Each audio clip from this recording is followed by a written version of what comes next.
10টা 12টা বাচ্চা ঠান্ডা লাগে, পক্স ছুটে, মুরগি মারা যায়। এটা কিন্তু একটা গুরুত্বপূর্ণ বিষয়। বাড়িতে 10টা 20টা মুরগি পালতেছে, মুরগি পিছে দেখা যায় 15টা 20টা করে বাচ্চা থাকতেছে, আস্তে আস্তে পক্স ছুটে, আস্তে আস্তে মনে হয় ঠান্ডা লাগে, মরে যেতেছে। এটা কিন্তু বিশাল একটা লস। ইচ্ছা ছিল এই মুরগি দিয়ে অনেকগুলো মুরগি বানাও, কিন্তু হচ্ছে না। এটাই কিন্তু একটা গুরুত্বপূর্ণ বিষয়।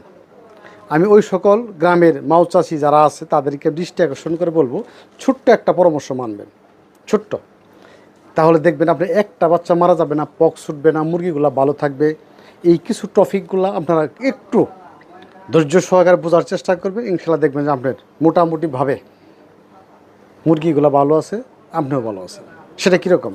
মুরগির বাচ্চাটা যখন বের হবে, মুরগির সাথে যখন বাচ্চাগুলো বের হবে, বের হওয়ার পর প্রায় 3 থেকে 5 দিন পর্যন্ত ওই মুরগিটা আর বাচ্চাটির একসাথে রাখার চেষ্টা করবেন।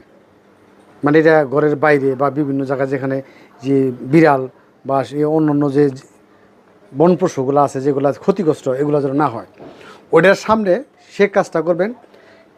একটা মেডিসিন, ঠান্ডার একটা মেডিসিন, আপনার বাড়ির পাশে যদি কোনো ডাক্তার থাকে মুরগির, তাদের বলবেন যে একটা ঠান্ডার মেডিসিন দেন আর একটা লাইসোবিট দেন। বলবেন লাইসোবিট আর ঠান্ডার মেডিসিনটা টোটালি 4-5 দিন একটা কোর্স করবেন। মুরগিটাও কাছে রাখবেন, বাচ্চাটিও কাছে রাখবেন। 4-5 দিন ওই মুরগি বাচ্চাগুলো একদম জর্জরা হয়ে যাবে। সামনে কী দিবেন জানেন? ওই যে কেজি বাও, প্রত্যেকটা দোকানে কিছু ফিট পাওয়া যায়, ফিট, যে ফিটগুলা মুরগির বাচ্চা খাইলে দ্রুত মুরগির বাচ্চাগুলো ভালো থাকবে, সুস্থ থাকবে। আমরা কি করি গ্রাম অঞ্চলে? খুদ দেই, ধানের কোন খুদ দেই, এগুলো দেওয়ার দরকার নেই। স্বাভাবিক একটা জিরো বাচ্চার তার শরীরে রোগ প্রতিরোধ ক্ষমতা থাকে না, তাদের ফিড দেওয়ার চেষ্টা করবেন। ফিড দিবেন আর ছোট্ট একটা বাড়ির ভিতরে, ছোট্ট একটা বাড়ির ভিতরে পানি দেওয়ার রেখে দেবেন। ওই খাদ্য খাবে, পানি খাবে, খাদ্য খাবে, পানি। 5 দিন পর্যন্ত যদি আপনি এভাবে রাখতে পারেন, 5 দিনের বাচ্চাটা একদম জর্জরা হয়ে যাবে, সুন্দর, একদম খুব ভালো লাগবে।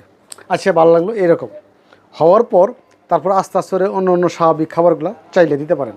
তারপরে যে কাজটা করবেন, এই বাচ্চাগুলো 1 মাস হওয়া পর্যন্ত, 1 মাস হওয়া পর্যন্ত এই বাচ্চাগুলারে টোটালি মাঝে মধ্যে ঠান্ডার ডোজ, পেট খারাপের ডোজ আর লাইসোবিট এগুলো চালাই যাবেন। 1 মাস পর্যন্ত যখন দেখবেন বাচ্চাগুলো স্বাভাবিক গ্রোথ ভালো, ওজন ভালো, হ্যাঁ, বাচ্চাগুলোর গুণগত মান ভালো হয়েছে, তারপরে বাচ্চাটি আলাদা করে দেবেন। মুরগিটা সেপারেট করবেন, মুরগি সেপারেট করবেন, বাচ্চা আলাদা করে রাখবেন। ছোট্ট করে একটা প্লেন শিট কিনে প্লেন শিটের ভিতরে প্রয়োজন রেখে দেবেন মুরগি ছাড়ানোর জন্য। মুরগি আবার ডিম পারবে, ওই বাচ্চাগুলো আপনি আবদ্ধভাবে আরও কিছুদিন পালেন, পাইলে আস্তে আস্তে সাইডে দেন। দেখবেন যে আপনার মুরগিও ডিম পারলো, আপনার বাচ্চাগুলোও রেডি হয়ে গেল। এই টিপসগুলো